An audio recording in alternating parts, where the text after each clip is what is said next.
Hello my friends, my name's Kyle, and today we're going to be talking about the qualities of a Godhead, the qualities of God, the reason for a God, which is going to kind of be an antithesis, or the paramount, to everything that I've done so far in this series. So, as Saint Thomas of Canterbury, who was a Christian monk, had said, the true nature of God, or a God, is going to be something above everything else. And now I am loosely paraphrasing this. It'll be above any other quality of a human being, and it'll be the highest rendering you could think of. So instead of there being a wrathful existence of a God, it would be a loving God. Instead of it just containing male objects, it would contain male and female. That is, in short, what he was saying to us. Now, one of the things is, the function of a Godhead is for humans to interpret the nature of reality and what things are, because I believe I've framed Dharma incorrectly in prior videos where I said that it's kind of just the nature of things in your life. And Dharma is your intrinsic qualities that you'll happen or have happened for you. So for water, one of the intrinsic qualities would be that it's liquid and that it moves fluidly and it's considered to be cold, while the Dharma of the sun or light would be to radiate and to create warmth. Same as fire. So the Dharma of a person can be different, We frame morality of the good and bad off of your Dharma because, we say humans should and shouldn't do certain items or actions. While you can say as an individual, hey, it's my Dharma to always, help a needy person, or it's the Dharma of a Sikh to always offer accommodation to their home, or for a Sikh also to serve everyone the same meal with no regard to political position or societal, class or caste. They treat everything very equal because we are all just one being under the sun, and we came here to have some fun. So, the God that you worship is going to determine the qualities you strive towards. So there are different things that you can look for because, as the Tao Te Ching says, the way that can be spoken of is not the true way. It's like pointing a finger at the moon. The best we can do is try to say, hey, this is the nature of reality and this is how things work. So we have constructs of good and bad and happy and sad, or positive and negative experiences. So depending on what you're looking for from your God, what religion you worship, what your belief structure is, also determines your ideas on this morality that the world has. So, for example, the things that happen within your religious idea and your idea of a God determine what happens, because, Zeus had faults. He was known to rape women. Even Jesus wept. He was not this perfect, shining example of what, every Leo in the astrological sense plans and hopes to be. Krishna had slept with multiple women, despite the fact that, it's a, what's the correct word?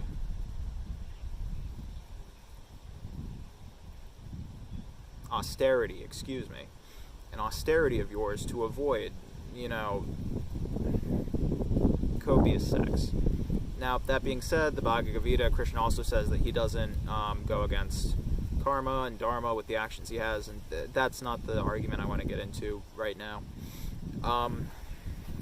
Because what you see in the personality of your God or your prophet or your savior ultimately determines how you're going to act. So I have a series that I did earlier this year where I talk about Islamic finance, because Muhammad was a merchant, and because of that, their prophet in Islam, they then flourish into one of the most sustainable banking systems that the world has from a religious point of view, with a grounded morality and set of austerities and practices to follow for the good of the world.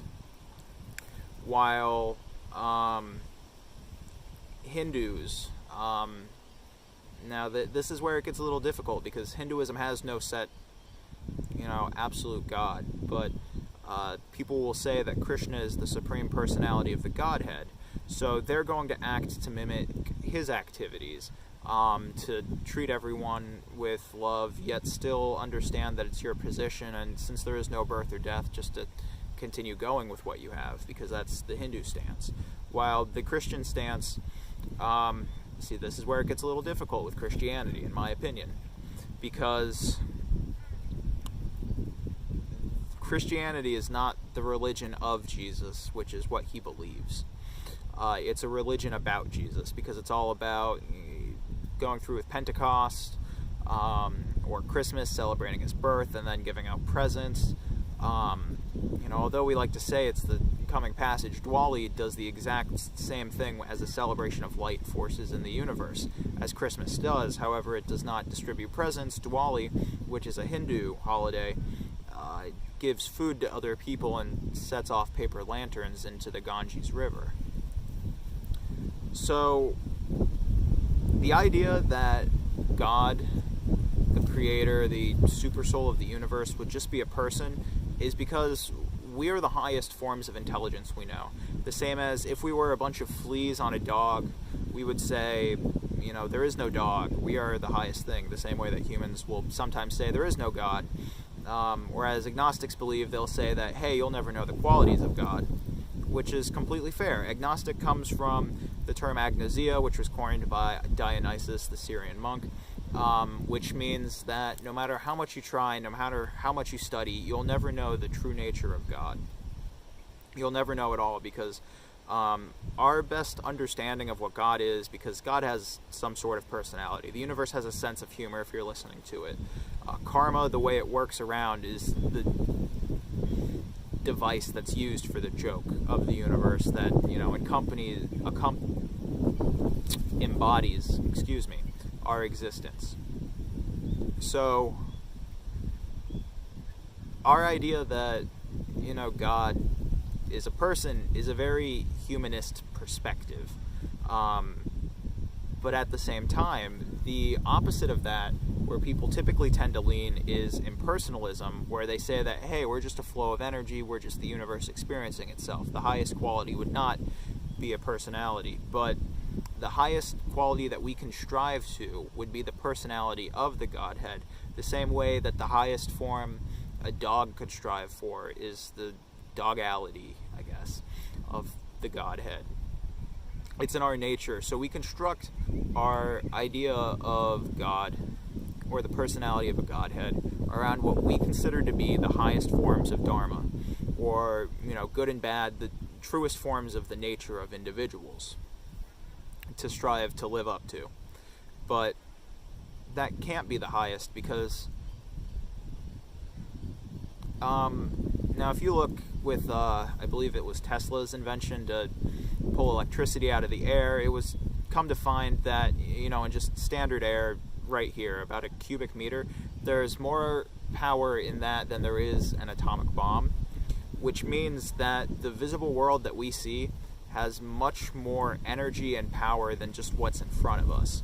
So it would be insane, in my opinion, to say that humans are the highest quality, be-all, end-all, in every way, shape, and form. Because that would be the same as if we were fleas on a dog, saying that the highest quality of animal is just a larger flea, which is not the case. Dogs and fleas have intrinsically different qualities to them. So, if we are to work on this principle, then the Godhead, or the function of the Godhead, or the function of a God, for us in our human perspective, is simply that it is meant to show us the true rights and wrongs of an individual and to help guide us through our lives on a path.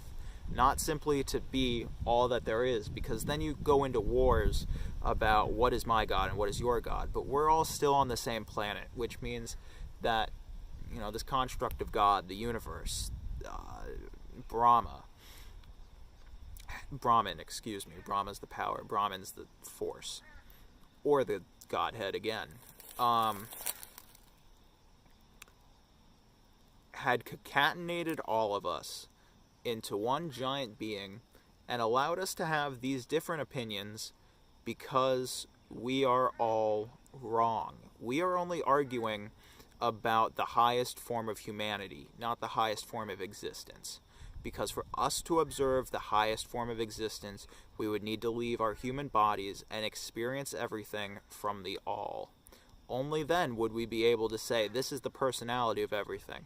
Because trees are part of this world. They are the other half of your lungs. They have a soul. Every animal has a soul. Every leaf does. Everything is spiritual and everything is divine. Because it was all created and manifested the same way we are. And to say that only people have souls is just such a disservice to the rest of the world, because you cannot live independently of everything else. Yes, you may have free will under the construction to do what you want, but think about it. If you had true free will, how would you express yourself? I'll give you a second to think about that, because if you had true free will, you would not use arms and legs, you would manifest things. No, we might have the ability to decide and rationally discriminate how we spend our time and what activities we do, but that is not the truest essence of free will. The truest essence of free will would be to create from yourself, like Sophia from the Gnostic religion, who created our world and gave birth to Yahweh. So we need to step back from what we're saying as what is right and what is wrong, because at the end of the day, every religion has a point, and it is meant to be here for us to liberate ourselves in some way, shape, or form. And we do not need to argue over who's the most right in this sense or in that sense, because all of them are tools for us to help love each other. The world is not some place for you to fall and make mistakes. It's the learning grounds to love yourself, your friends, and everybody else. That's why we're here. We're meant to love and be loved. That's the only point of human existence. Everything else is background noise. We get so tied up in karma that we forget that our point here is just to experience this world and be grateful for it. You know, if there was a rich king and he was walking around his father's estate, and his father was an even richer king, as he's walking around, he would feel completely content, and he would be happy regardless of small things that might happen where, you know, they don't give him the roasted duck he wants and instead he gets some other bird. He would still be happy and feel content and feel safe. And that's the same way it is here, because in this existence, pain is compulsory, but suffering is optional. We have the choice not to be sad, and we don't have to, because we are in our, Father's ground. However, circling back to the beginning of this video, the truest nature of God would be above conception. So it would combine both male and female. So as I talked about in the human energy field, we are all made up of male and female energy. So that then shows that our existence is already a balance. So why would something higher not be bound to this same function as well? Past that, as another point, strictly from a biological perspective, not from a sexuality perspective, males are drawn towards females to procreate.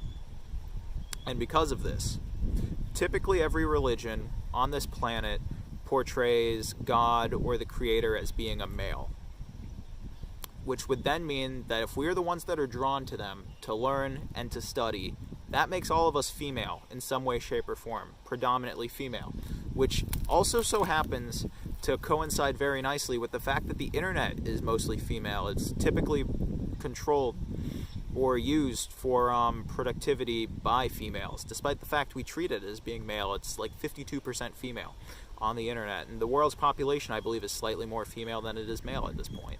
I could be wrong. Feel free to drop a comment if I'm inaccurate on that point. That being said, though, the fact of the matter is that the function of a Godhead is to help us understand how to be people. Because as Ram Dass said, he had spent decades trying to be divine and be enlightened, to then turn around that he has one of the most humbling senses of humanity. Because if you strive towards being God, it will make you a human. Thank you. I love you.